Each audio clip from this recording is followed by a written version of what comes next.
मुझे world cup दिखता है भाई, सिर्फ चेहरा नहीं, वर्ल्ड कप दिखता है। वो जो तीन जो छोटे छोटे पिलर बने हैं उसके ऊपर वर्ल्ड का वो बना हुआ है। Rohit Sharma is going to announce his retirement after Lord's match. ఇదే కదా మీరు అందరు విన్నది? No, absolutely not. బికాజ్ తను కన్ఫెస్ చేశాడా? లేదు, కన్ఫెస్ చేయలేదు. అలాంటప్పుడు మనం ఎలా నమ్మేది? ఎందుకు అనవసరంగా రాంగ్ న్యూస్ స్ప్రెడ్ చేస్తున్నారు? ఎవరో ₹2 టీఆర్పీ ఎక్కువ పెరుగుద్దని ఏ ఆర్టికల్ పడితే ఆ ఆర్టికల్ రాశాడు. దాన్ని తీసుకొచ్చి మనము Rohit Sharma is going to retire after the Lord's match, Rohit Sharma is going to announce his retirement, ఏది పడితే అది చెప్తున్నారు. మరి ఏం తెలుసురా మీకు రోహిత్ శర్మ గురించి? ఏం తెలుసు?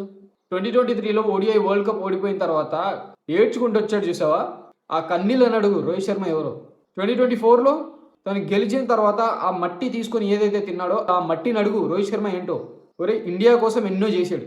ఇప్పటికీ ఇండియా కోసం ఆడతా అంటున్నాడు. 2027 వరల్డ్ కప్ ఇండియా కోసం ఆడతా అంటున్నారు. కానీ Rohit Sharma is going to take retirement. Rumours spread చేయకండి until or unless Rohit Sharma confess it. Don't try to manipulate or don't try to spread the wrong news. Wait చేయండి. వెయిట్ చేసి ఒకవేళ రోహిత్ శర్మ నిజంగా అనౌన్స్మెంట్ చేస్తే అప్పుడు వచ్చి సోషల్ మీడియాలో ఏది పడితే అది రాయండి. అంతేగాని అప్పటిదాకా వెయిట్ చేయండి. Be patience.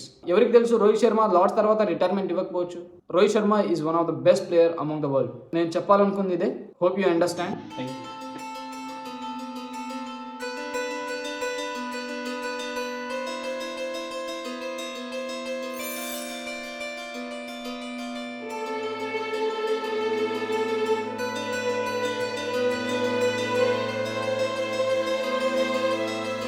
వదలలేలా నిలువు